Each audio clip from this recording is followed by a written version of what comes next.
ઓમ શ્રી પરમાત્મને નમઃ. નિર્વાણ પ્રકરણ ઉત્તરાર્ધ. સહચરો કહે કે રાજન, અહીં પુષ્પ પરાગોથી વિભૂષિત નાના પ્રકારની હવા ચાલી રહી, જે કેળોની કળીઓના સ્વચ્છ ગુચ્છને વિકસિત કરવામાં નિપુણ છે. આ તાડનું વૃક્ષ થાંભલાની જેમ સીધું ઊભું, તેથી તેના પર ચડવું કોઈ પણ માટે કઠણ છે. તેથી આ વૃક્ષ કોઈ યાચકને કિંચિત માત્ર ન તો ફળ આપે, ન પાંદડું પણ. આની આ ઊંચી આકૃતિ પણ યાચકોની અભિલાષાને પૂરી ન કરી શકવાના કારણે રૂપહીન છે, શોભાસ્પદ નથી. એ રાજન, જે ગુણહીન જડ છે તેમના માટે રાગ શૃંગાર જ શોભા વધારનારો છે. તે ફૂલોથી ભરેલું ખાખરાનું વૃક્ષ ફૂલોના શૃંગારથી વનમાં રાજાની જેમ સુશોભિત થાય. એ ભાઈ, અહીં આવો. હું કાંઈક જુદું સમજ્યો હતો. આ કરેણ છે તે વિકારને વધારનારી. આને જોઈને મનમાં એવું વિચારીને વિષાદ થાય કે ક્યાંથી ક્યાં આની પાસે આવી ગયો. આમાં સુગંધનું તો નામ પણ નથી. ગુણ વિનાના જંતુની જેમ આનું અનુસરણ કરવાથી શું લાભ? એ પૃથ્વીનાથ જુઓ, કલ્પવૃક્ષોની શીતળ છાયામાં વિશ્રામ કરતા રહીને આ સિદ્ધો વિદ્યાધરો રૂપી પથિક વીણા વગેરે વાજિંત્રોની સાથે ગીત ગાઈ રહ્યા છે. જુઓ ને, વનમાં કલ્પવૃક્ષના એક એક પાંદડા પર દેવોની સ્ત્રીઓ વિશ્રામ કરે, હસે છે અને ગાય છે. એ ઉદાર બુદ્ધિવાળા, આ સિદ્ધો વિદ્યાધરો વગેરે નંદનવનમાં પણ આવો આનંદ મળતો નથી. આ સિદ્ધો વિદ્યાધરો વગેરે નંદનવનમાં પણ આવો આનંદ મળતો નથી જેવા શુદ્ધ શાંત નીરવ વન સ્થળીઓમાં મળે. આ સુંદર નિર્જન વન સ્થળીઓ મુનિના વિરક્ત ચિત્તને અને વિષયીના રાગી હૃદયને એક સરખો આનંદ આપે. જુઓ, ખીલેલા ચંપાના વન જ્યારે હવાથી ચાલે ત્યારે બળતા પર્વતો જેવા લાગે, તેવી સ્થિતિમાં ત્યાંથી દૂર મંડારાતા ભ્રમર અને છવાયેલા વાદળો ધુમાડાની હારમાળા જેવા પ્રતીત થાય. મહારાજ જુઓ, ક્ષાર સમુદ્રના કિનારાઓનો આ પૃથ્વીનો ભાગ આત્મા ઉપાર લઈ આવેલા રાજાઓથી ભરાઈ ગયો.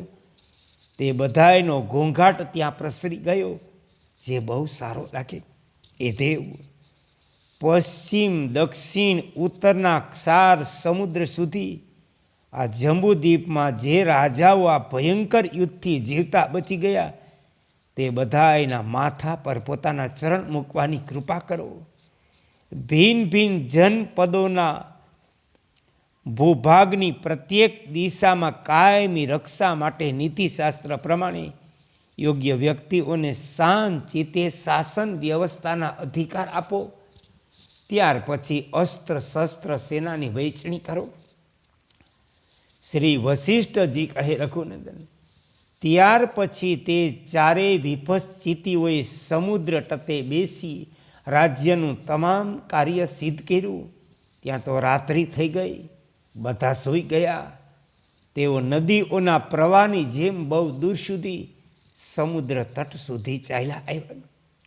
તેથી મનમાં આશ્ચર્યચકિત થઈને વિચાર કરવા લાગ્યા, આ ચારેય બાજુ દેખાતી દસ્ય જગતની શોભા કેટલી વિસ્તૃત હશે. આ જંબુદ્વીપ પછી ખારા પાણીનો સમુદ્ર, ત્યાર પછી પ્લક્ષ દ્વીપની ભૂમિ, ત્યાર પછી ખારા સમુદ્રથી બેવડો મોટો ઇક્ષુ રસનો સમુદ્ર, ત્યાર પછી કુશદ્વીપ, ત્યાર પછી સુરાનો સાગર. આ પ્રમાણે ક્રમશઃ 7 સમુદ્ર 7 દ્વીપો પછી અંતમાં શું હશે? ત્યાર પછી શું હશે? આ દસ્યરૂપી માયા ન જાણે કેટલી વિસ્તૃત કેવી હશે. તેથી આપણે બધાએ ભગવાન અગ્નિદેવની પ્રાર્થના કરીએ. તેમના વરદાનથી આપણે અનાયાસે આ બધી દિશાઓનું અવલોકન કરી શકીશું. એવું વિચારીને યથાસ્થાને બેઠેલ તે બધા વિપશ્ચિતો એક સાથે ભગવાન અગ્નિદેવનું આહવાન કરવા લાગ્યા. ત્યારે ભગવાન અગ્નિદેવ આ ચારેયની સામે સાકાર થઈને પ્રગટ થયા અને બોલ્યા કે પુત્ર મારી પાસે વરદાન માગો. વિપશ્ચિત બોલ્યા કે હે દેવ સુરેશ્વર, અમે આ પંચભૂતાત્મક દસ્ય જગતનો અંત જોવા ઈચ્છીએ. જ્યાં સુધી આ શરીરથી જઈ શકાય ત્યાં સુધી આ દેહથી, અને જ્યાં શરીરથી ન જઈ શકાય ત્યાં મંત્રના પ્રભાવથી સંસ્કારિત કરેલા શરીરથી, અને જ્યાં આ સંસ્કારયુક્ત શરીરની પણ ગતિ ન હોય ત્યાં મન દ્વારા જઈને અમે દસ્ય જગતનો અંત જોઈ. જે રૂપે મનથી પ્રત્યક્ષ થવા યોગ્ય, જાણવા યોગ્ય હોય તે બધાએ પંચમહાભૂતાત્મક પદાર્થોનું અમે દર્શન કરી શકીએ. આ ઉત્તમ વરદાન તમે મને આપો પ્રભુ. સિદ્ધ યોગીઓ પોતાના યોગના પ્રભાવથી જ્યાં સુધી જઈ શકતા હોય ત્યાં સુધી અમે આ શરીરથી જઈ શકીએ. જ્યાં યોગીઓ પણ જઈ શકતા ન હોય તે અગમ દસ્યને અમે મનથી જોઈ લઈએ. સિદ્ધ યોગીઓના જવા યોગ્ય માર્ગ પર જતાં અમારું મૃત્યુ ન થાય. જે માર્ગે દેહનું અસ્તિત્વ ટકી શકે એમ ન હોય ત્યાં અમારું મન જ યાત્રા કરે. શ્રી વશિષ્ઠજી કહે રઘુનંદન, તેમના આ પ્રમાણે વરદાન માગવાથી એવું જ થશે એમ કહી અગ્નિદેવ એકદમ અદૃશ્ય થઈ ગયા. ત્યાર પછી રાત પસાર થઈ ગઈ. યથા સમયે સૂર્યદેવ ઉદિત થયા. તે વિપશ્ચિતોના વિશાળ હૃદયમાં સમુદ્રને ઓળંગવાની ઈચ્છા પણ થઈ. હે કૃષ્ણ, હે કૃષ્ણ, હે કૃષ્ણ.